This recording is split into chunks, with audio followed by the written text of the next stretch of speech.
Faith De Silva. At ako naman po, Sir Herlin Hipon Budol. At ngayon, nandito tayo sa Reddit AMA.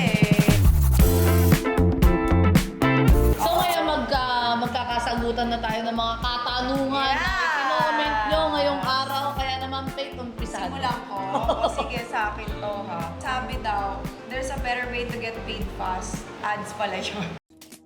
Ang sabi sa akin, if it wasn't for your career, what would your dream job be? Siguro, ito yung hindi talaga alam ng karamihan sa mga tao na nakapaligid sa akin. Pero kung kilala mo ako, you'd know na ang pangarap ko talagang trabaho ay maging babysitter. Kasi mahilig talaga ako sa bata. And alam mo yun ba yung laro sa YA? Oo. Yung may alagaan ka na bata. Yun yung favorite ko talaga na nilalaro. Inalagaan ko pati yung parang hugis tayo dun eh. Yung ano, yung pinapaligo ka. Di ba? Ganun siya. Ganyan, oo. Oo, so parang bata pa lang ako, Kahit alam ko bata. na masaya ako kapag kasama ko yung mga bata. So, dumating din yung point na inisip ko na baka pwede ako maging guro. Kaya lang mainit ang ulo ko, hindi pala ako pwede sa ganun. Pag yung mga baby kasi na infant, kaya mong bigyan ng pasensya. Oo. Pero pag yung medyo gumagalaw-galaw na nagsasalita na, baka mabato. Charot. So, babysitter. Babysitter. Kasali na lang din ako dyan sa tanong na yan. Siguro flight attendant. Kasi yun yung tinapos Course ko. mo. Oo, yun yung natapos ko at feeling ko, yun din yung gusto ng pamilya ko para sa akin. Na lagi nilang sinasabi. Sabihin niyo. Hindi, ako lang naman taga-akit ng bag sa ano yung ultimate dream role nyo. Ako kung ako tatanungin, gusto ko superhero. Gusto kong maging superhero, pero alam mo yung walang superpower, pero yung makatotohanan na hindi ka lumilipad, pero kaya mong tumulong sa kapwa mo. Ikaw? Ako naman, kung meron akong specific na role na gagampanan, siguro gusto ko magkaroon naman ako ng ka-love team na kaedad ko, no?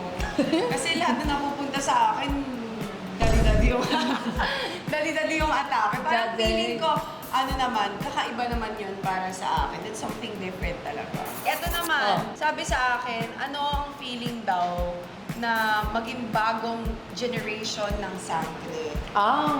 Ikaw Una sa nakasagot. lahat, syempre, sinabi na nga ni Riley, di ba kakaibang pakiramdam yun na maging superhero ka. Totoo. Yung alam mong may power ka at you're able to do something na makakatulong sa mga tao sa paligid mo. And I think sa pinakamalaking blessing na natanggap ko sa taon na to at sa buhay na to. And I know it's something na pinapangarap ng nakararami.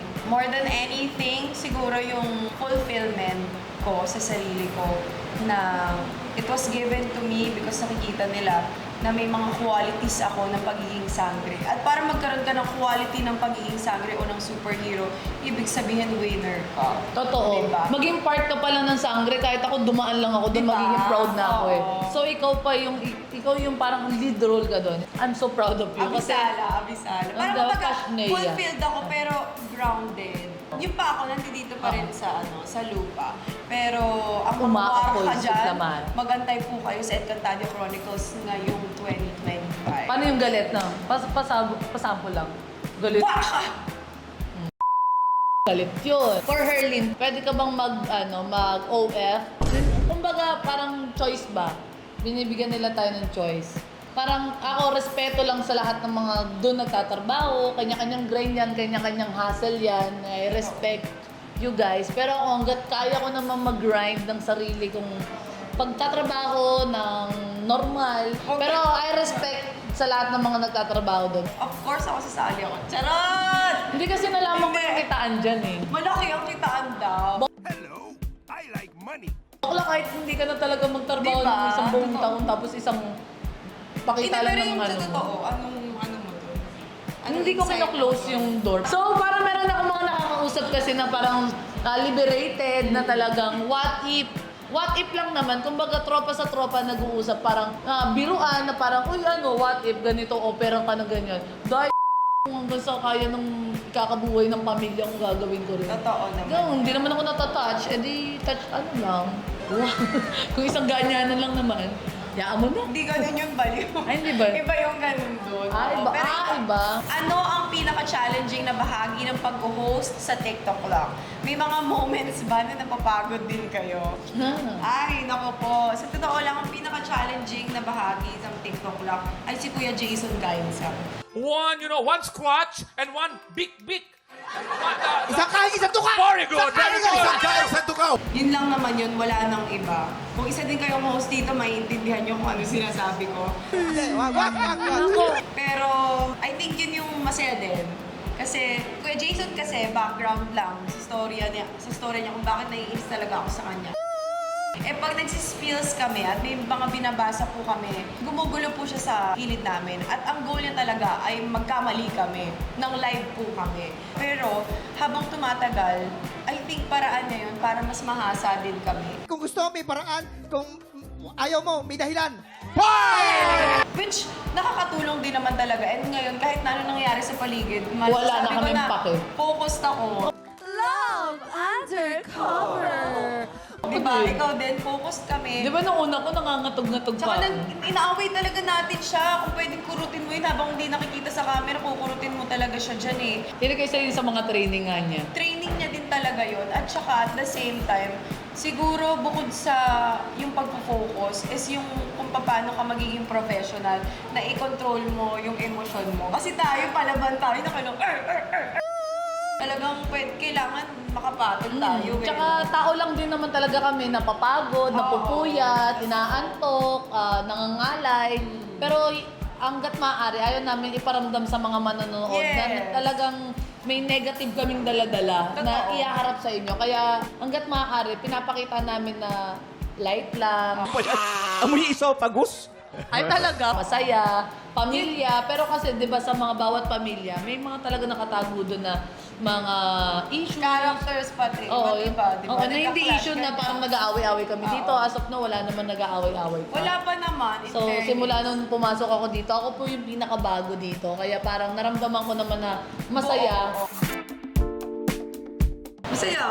Parang hindi naman to yung Ay, first time masaya. ko eh. Pero parang mas masaya ako na nakikipag-interact din ako sa mga talagang ginagawa din naman namin talaga dito. Nagre-reply ka sa mga comments. Hira akong mag-reply. Ako na-enjoy ko siya. Kung habang tinatype ko, sinasabi ko din. So parang mas nagkakaintindihan tayo. Happy. Totoo. Hindi, at saka kasi usually yung mga tao sa Reddit kasi mga maayos sila eh, sa totoo lang. Ha? Kasi Hindi mga baka may bastos. hindi talaga sila. Tsaka informational ka kasi talaga sa Reddit. And I think maganda siyang avenue para mas makilala ng ibang tao. At syempre kami dito para mas malaman niyo kung gaano kami tight as family dito sa TikTok. Eh si Faith pa naman tsaka si Herlin eh sobrang open book. Kung ano yung tanong mo Akala ko ibibigay sabihin namin mo sa'yo. si Faith at Herlin tight na. Medyo matagal siya. Tight ang ano.